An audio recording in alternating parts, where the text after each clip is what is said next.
In the 1980s, psychologist Carol Dweck looked at how bright fifth graders handled an assignment that she knew was too difficult for them.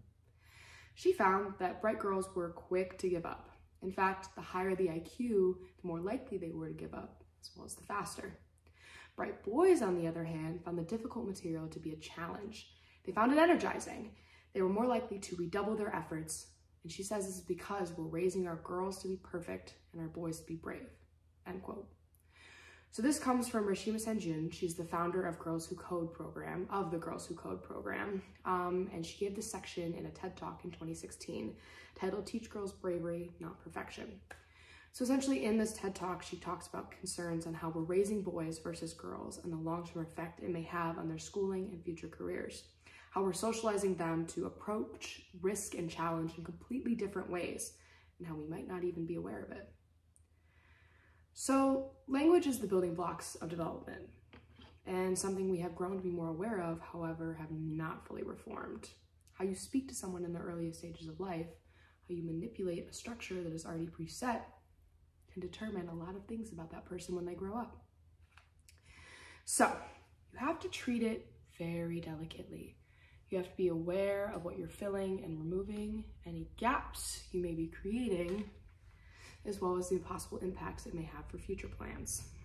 In the Journal of Applied Developmental Psychology, in an article written by Barbara A. Mongiello and Teresa Delber in Volume 20, Issue 2 of the 1999 edition, they talk about how boys are taught in subtle ways to be more bold and brave and girls to be safe.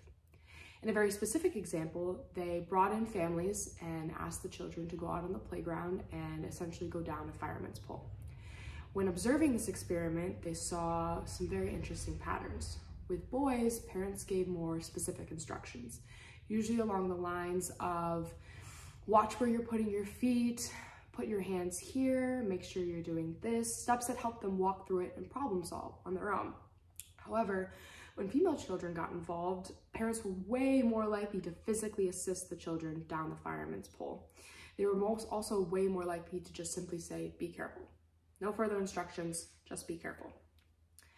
A direct quote from that study states that parents communicate to young children in ways that may promote greater risk-taking by boys than girls.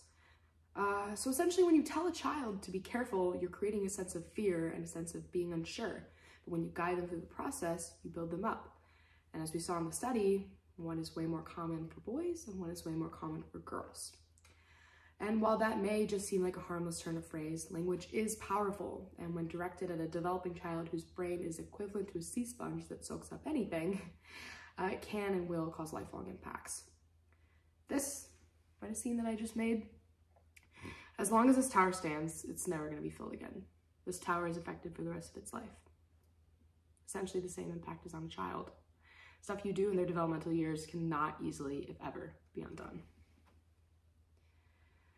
Again, from the Journal of Applied Developmental Psychology, they state, and quote, as a closing remark, teaching a girl to doubt herself at such a young age is part of a lifelong pattern that reinforces the idea that women should be scared of certain things that men should feel good tackling head on, end quote. And now we're seeing these consequences of that treatment crop up in almost all levels of schooling, but especially the younger stages. And this is what Rashima Sanjun strives to inform about. As the creator of Girls Who Code, she gets firsthand experience in witnessing the effects it has on school-aged girls. In an article written for The Hill by Christian Spencer in 2021, it confirms that on fact, that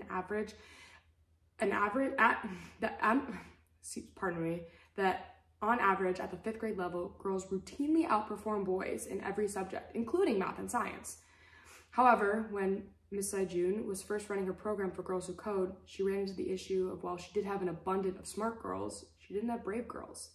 She didn't have girls that were willing to take the risk of failing in coding. In her talk, she shares a story that she's seen play out countless times, and I really believe it highlights the real-life examples of these consequences, so I decided to share it. She says, quote, coding is an endless process of trial and error, of trying to get the right command in the right place, with sometimes just a semicolon making the difference between success and failure. Code breaks, and then it falls apart. And oftentimes, many tries until that magical moment when what you're trying to build comes to life. It requires perseverance. It requires imperfection. We immediately see in our program our girls' fear of not getting it right, of not being perfect. Every Girls Who Code teacher tells me the same story. During the first week, when the girls are learning how to code, a student will call her over and she'll say, "I don't know what to write." The teacher will look at her screen and she'll see a blank text editor. If she didn't know any better, she'd think that her student spent the past 20 minutes just staring at the screen. But if she presses the undo button a couple times, she'll see that her student wrote code. It just didn't get it exactly right. Instead of showing the progress she made, she'd rather show nothing. Perfection or bust. This trend of perfection or bust also carries into adult life for girls and oftentimes can become worse with time.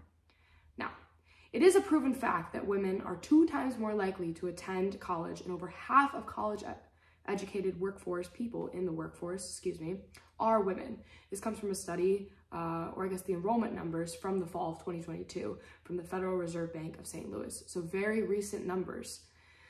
So women on average are more educated. We do know that. However, LinkedIn as a company and one of the largest sites of its kind for hiring ran a report in 2019 and remarked that usually men will apply for a job if they meet around 60% of the requirements. However, women, more oftentimes than not, will only apply if they meet 100% of the requirements. All of them. Every single one. Where men are only applying if they meet 60%.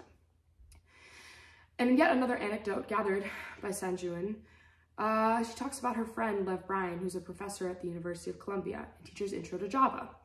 He tells her about his office hours with computer science students.